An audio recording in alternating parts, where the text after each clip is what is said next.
Jadi kalau Anda sedang belajar ilmu hadis, kemudian disebutkan istilah sunnah, maka yang dimaksud istilah sunnah adalah istilah yang sama dengan pengertian hadis. Apa isinya? Ditemukan dalam kitab hadis. Apa turunannya? Cuma ada 2.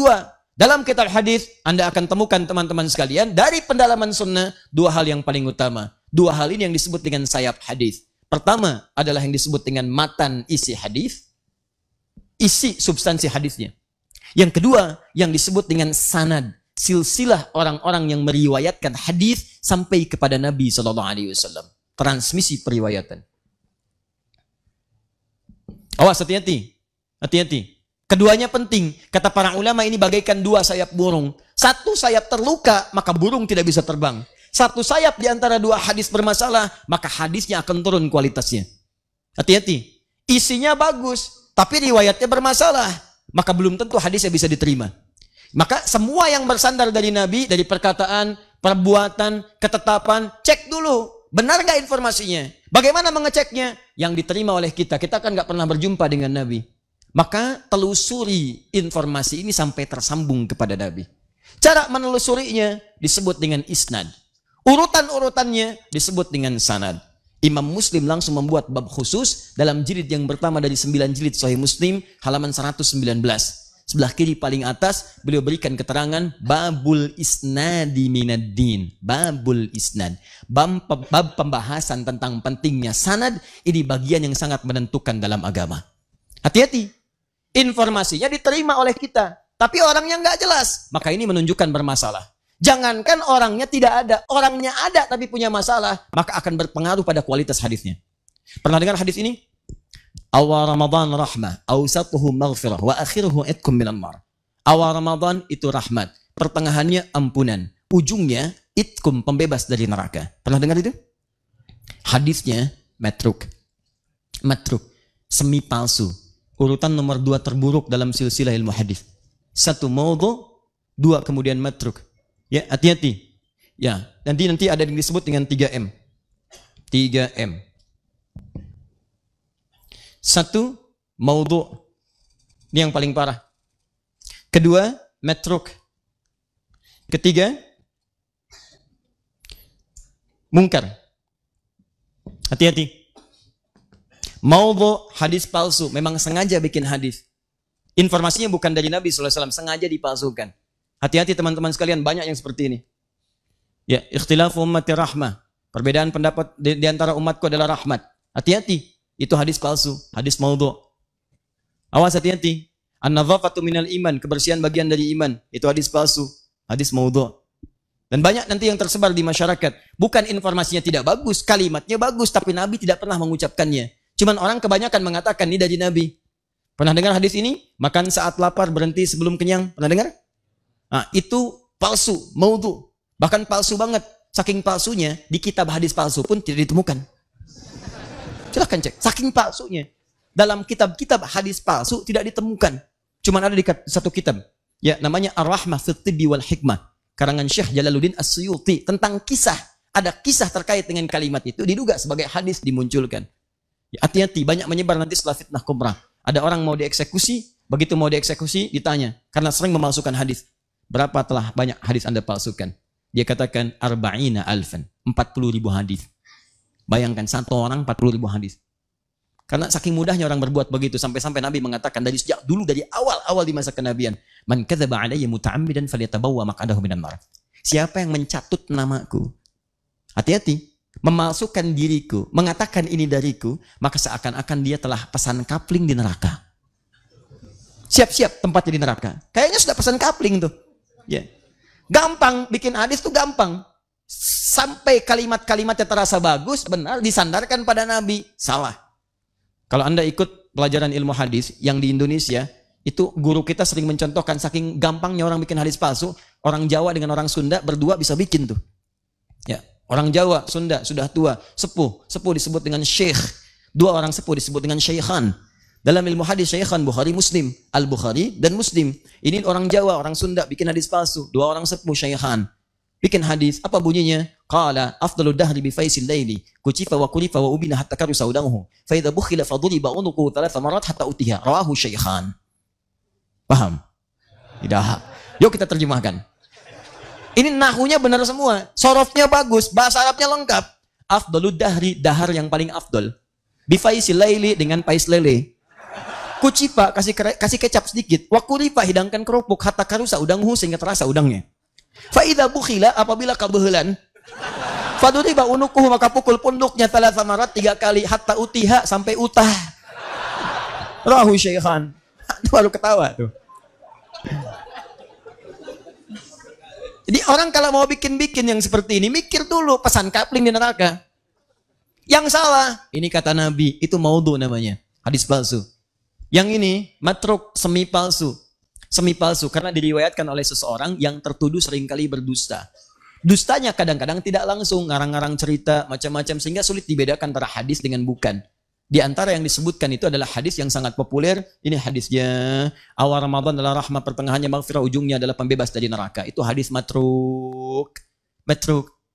Kenapa banyak menyebar di mimbar-mimbar saat datang Ramadan? Karena pernah diriwayatkan oleh Ibnu Khuzaimah, dalam Sahih Ibnu Khuzaimah cuma diberi catatan.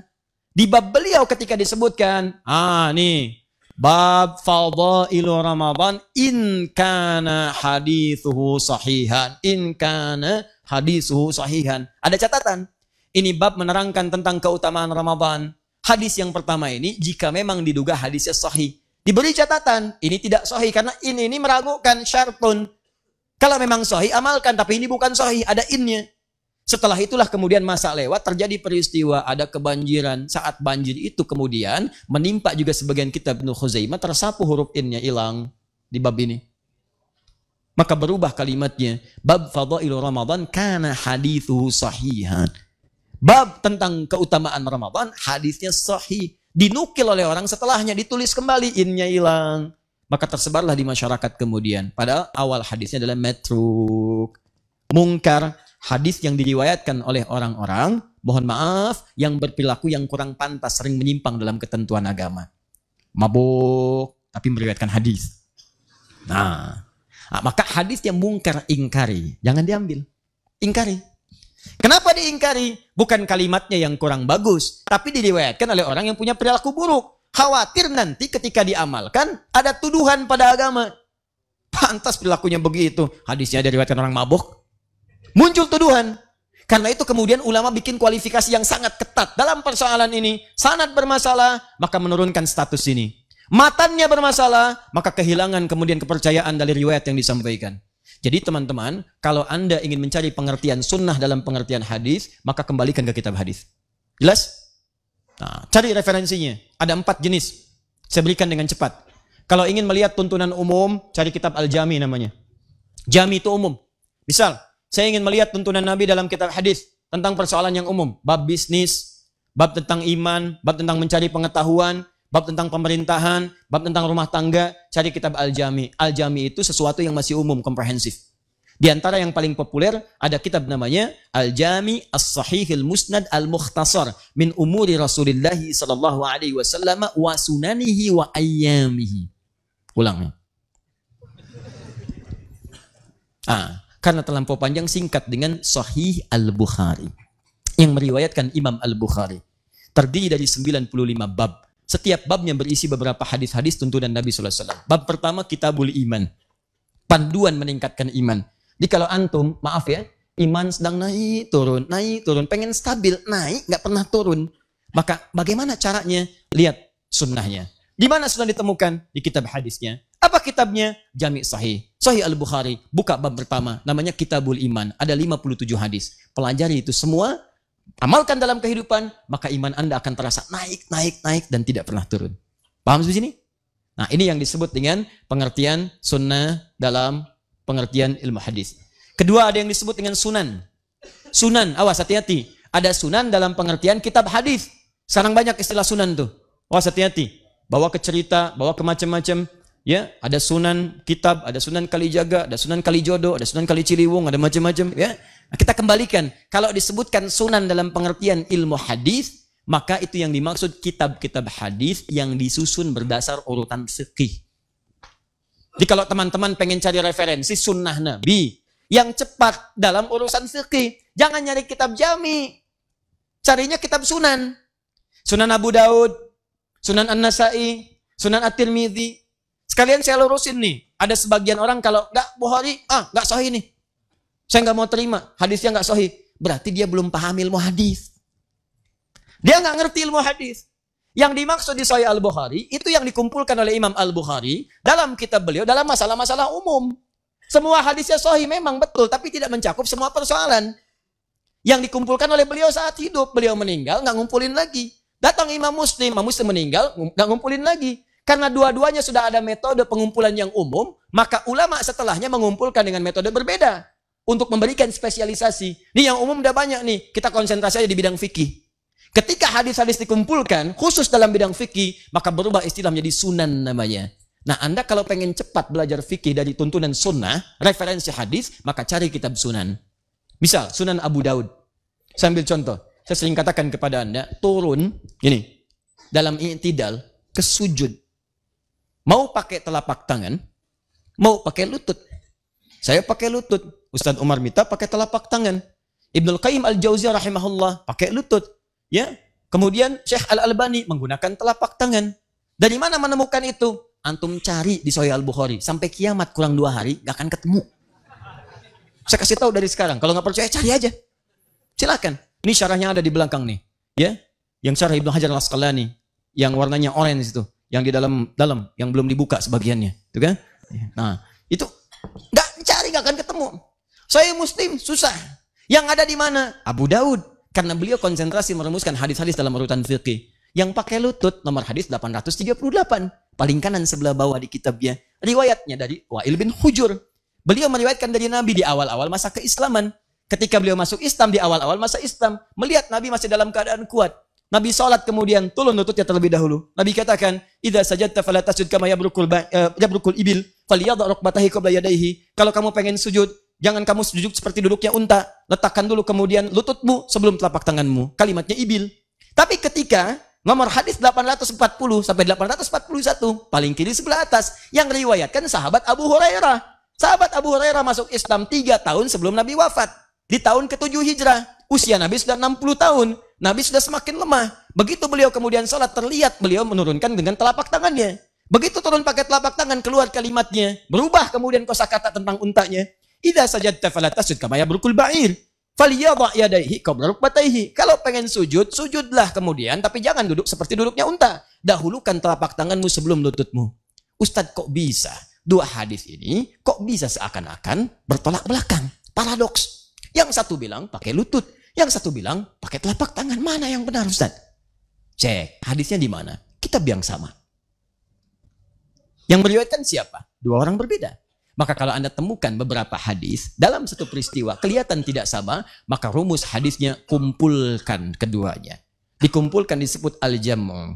Ambil faidah darinya disebut at-taufiq. Maka dalam kaidah nanti ilmu hadis ada istilah disebut al-jam'u wat-taufiq. Kumpulkan, ambil petunjuknya, dilihat. Allahu Akbar. Teman-teman, ternyata indah sekali kesimpulannya. Kata para ulama hadis, Nabi mempraktikkan menggunakan lutut di awal-awal masa. Ini menunjukkan bahwa boleh Anda menggunakan lutut saat Anda akan turun dari i'tidal kepada sujud. Tapi di akhir-akhir kehidupan beliau terlihat lemah. Masalah orang pertama saat lemah itu pada lututnya. Maka beliau alternatif gunakan telapak tangannya. Maka turun menggunakan telapak tangan. Karena itu pada yang pertama disebut ibil, unta biasa. Karena unta nanti ada 4 sampai 5 istilah. Ada ibil, unta umumnya. Ada jamal, unta jantan. Hatta yajal jamalu fi samil khiyat. Ada naqah, unta betina. Naqatallahi wa suqyaha fakadzabuhu fa'aqaruha fadamdama alaihim rabbuhum. Ya, dan seterusnya ayat. Kemudian ada yang keempat, ba'ir. Ba'ir itu unta tunggangan yang punya beban. Nah, yang tadi unta turun, jangan seperti unta dahulukan telapak tangan disebutkan ba'ir. Yang dahulukan lutut disebut ibil, yang tidak punya banyak beban. Artinya apa? Nabi ingin memberikan gambaran bahwa kalau mau sujud silahkan cari 2 alternatif. Boleh pakai telapak tangan, boleh pakai lutut. Jangan juga simpulkan dengan kesimpulan yang keliru. Kalau ada orang menggunakan telapak tangan, berarti dia sudah sepuh, sedang punya beban. Belum tentu. Karena ada atlet yang cedera lututnya. Ya, kemudian karena ada beberapa orang yang tidak mungkin pakai lutut, ada bermasalah, maka turun pakai telapak tangan. Kesimpulan hukumnya, sujud turun, boleh pakai telapak tangan, boleh pakai lutut. Jangan bicara yang macam-macam. Begitu turun pakai telapak tangan, sepuh. Lain. Begitu turun pakai lutut, kayak unta. Anda cuma baca 1 hadis. Lutut boleh, telapak tangan boleh. Yang salah yang pakai kepala duluan.